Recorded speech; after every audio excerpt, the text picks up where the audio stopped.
Fala, meus queridos geografãs, tudo bem com vocês? Estamos aqui mais uma vez para mais uma aula de geografia com os conteúdos do sétimo ano. Eu sou o Edmar de Figueiredo e esse aqui é o meu canal.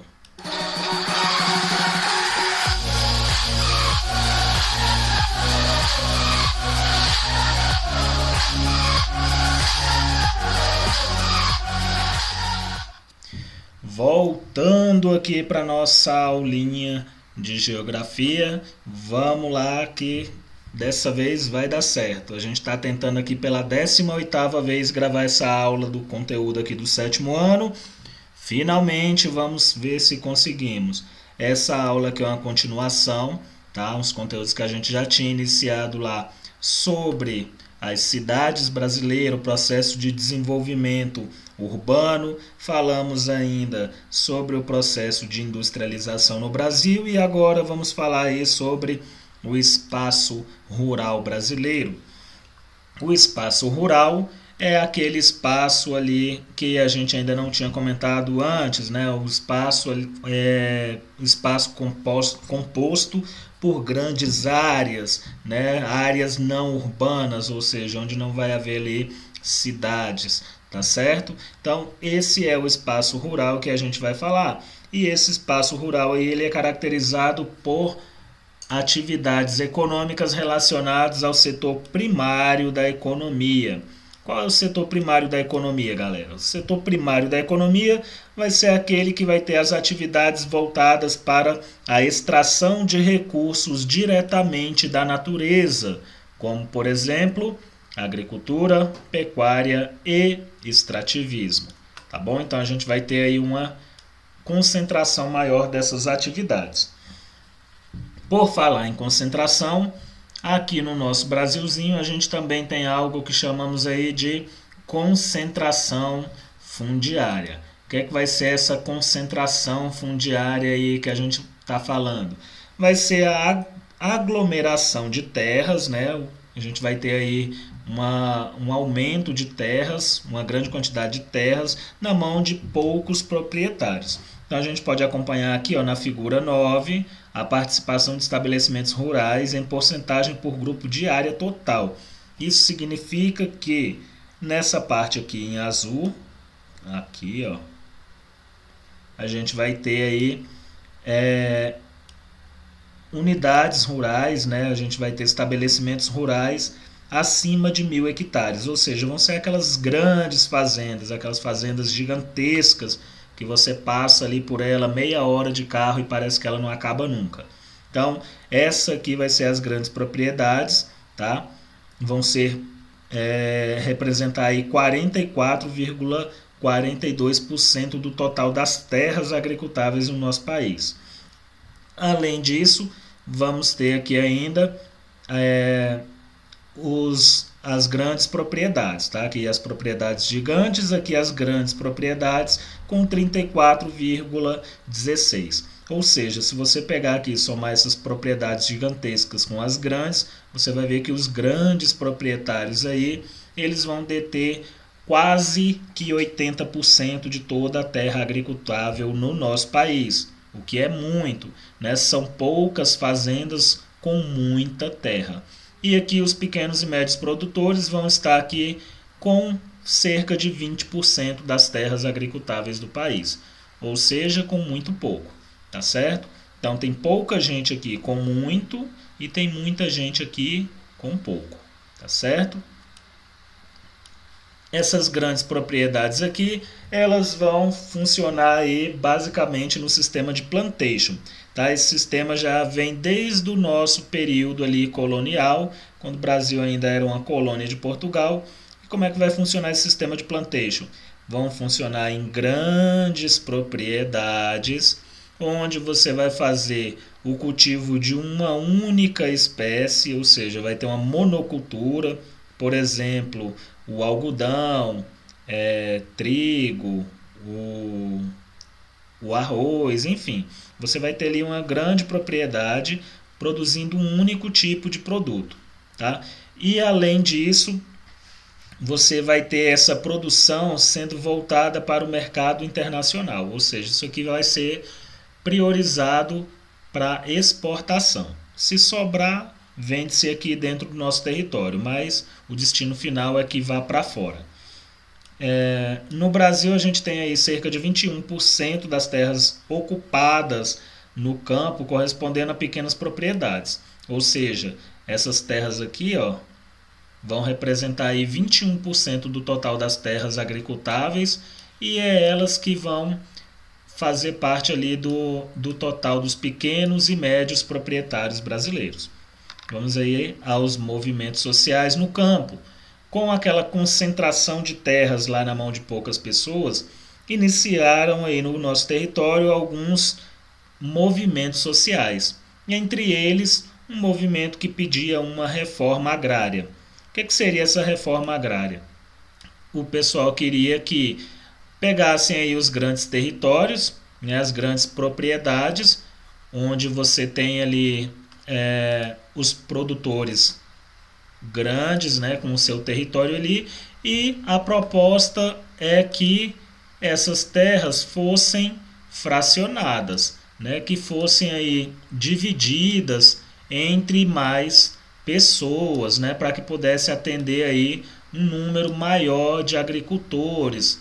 Então, os pequenos agricultores, principalmente, eles queriam aí o fracionamento dessas grandes propriedades em várias propriedadezinhas pequenas, né, para atender um número maior de pessoas, tá certo? Então, esse é o movimento pedido aí na reforma agrária, o movimento de distribuição, redistribuição de terras. Temos ainda também aqui a fronteira agrícola, a expansão da fronteira. Tradicionalmente aqui no Brasil a gente vê as áreas agricultáveis mais próximas ali ao Oceano Atlântico, né? Foram onde os colonizadores chegaram. Então, destaque aí na agricultura, principalmente para as regiões que estavam ali próximas do oceano, né? Era onde normalmente a gente tinha as terras sendo concentradas no Brasil, as terras agricultáveis. Tá, vamos fazer um esboço aqui de como era o Brasil, uma tentativa. Enfim, você teria essa região aqui, ó, como a região onde está concentrando a agricultura, tá? A região aqui próximo ao Oceano Atlântico.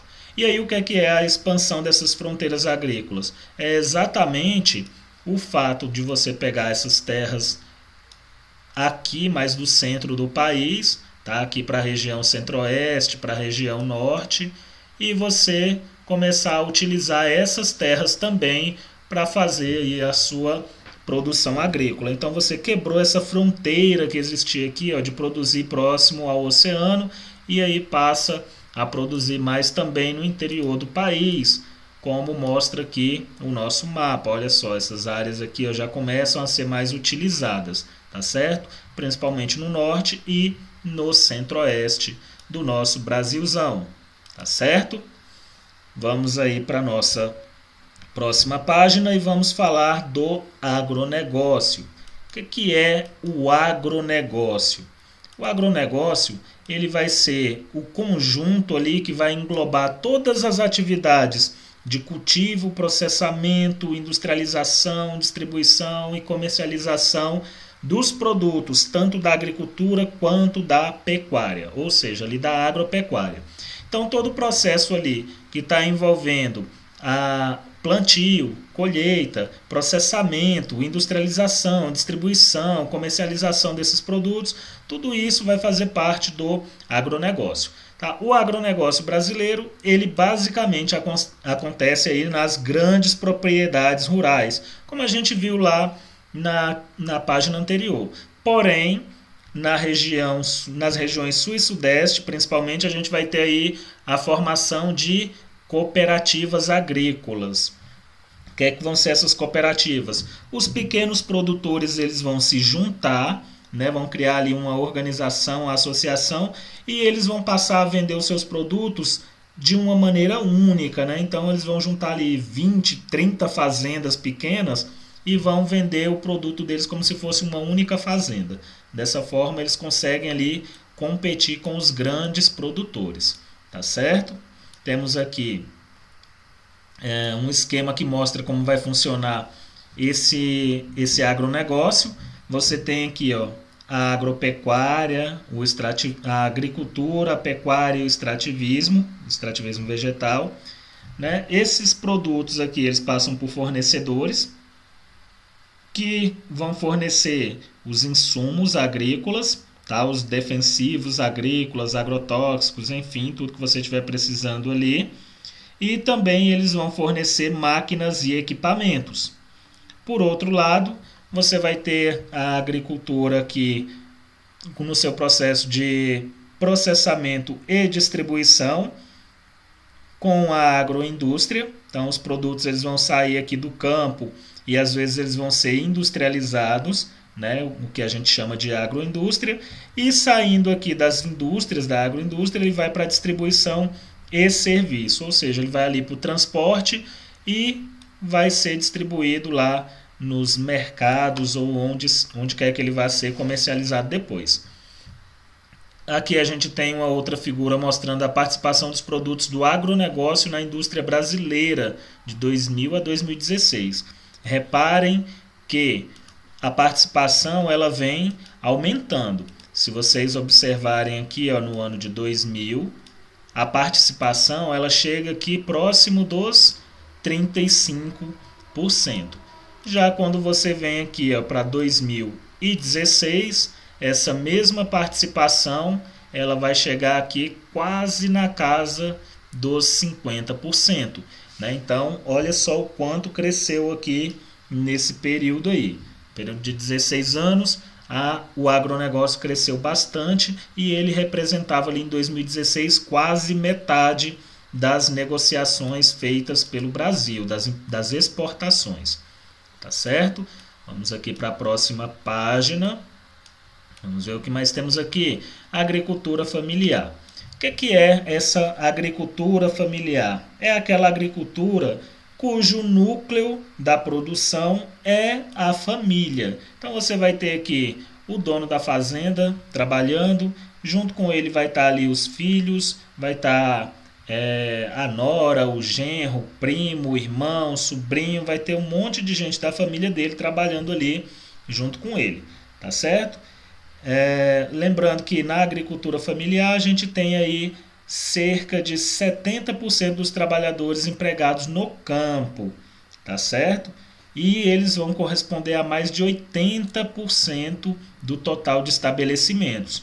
Então, a cada 10 estabelecimentos, a cada 10 fazendas, 10 unidades ali de produção, 8 vão ser da agricultura familiar, vão ser pequenas propriedades que vão estar produzindo. E detalhe, eles trabalham ali, eles empregam mais de 70% dos trabalhadores do campo. A gente pode acompanhar aqui na figura 14 a agricultura familiar por região no Brasil. Reparem que a gente tem aqui um gráfico mostrando que a distribuição do número de estabelecimentos da agricultura familiar por região. Então, eles estão distribuídos mais na região Nordeste, né? E aqui a distribuição da área dos estabelecimentos. Então, a gente tem aqui também o Nordeste em destaque aí, tá certo?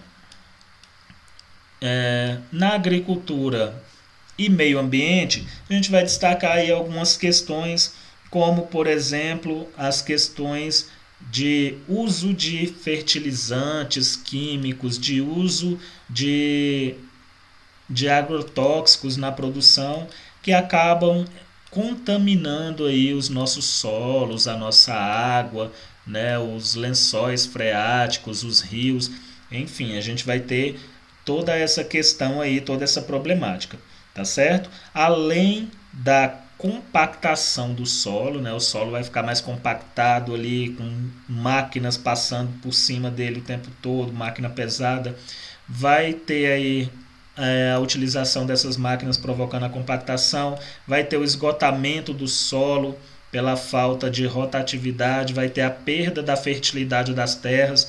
Então temos aí inúmeros problemas ambientais que vão surgir através da agricultura, tá certo? Então o que é que a gente vai fazer? A gente vai parar de plantar? Não, a gente só tem que procurar adotar práticas sustentáveis. Para que a gente vai adotar essas práticas sustentáveis aí?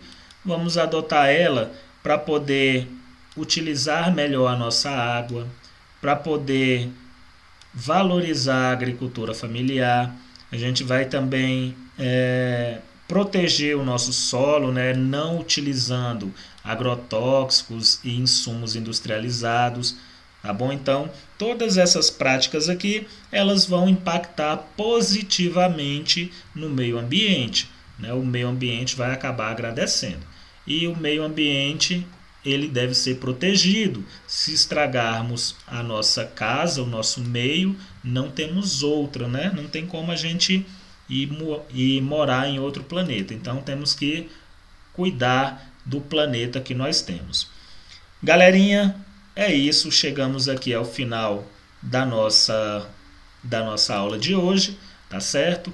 O próximo tema que vai ficar para a nossa próxima aula. Por hoje é só. Valeu, falou, é nóis. Vamos geografar o mundo!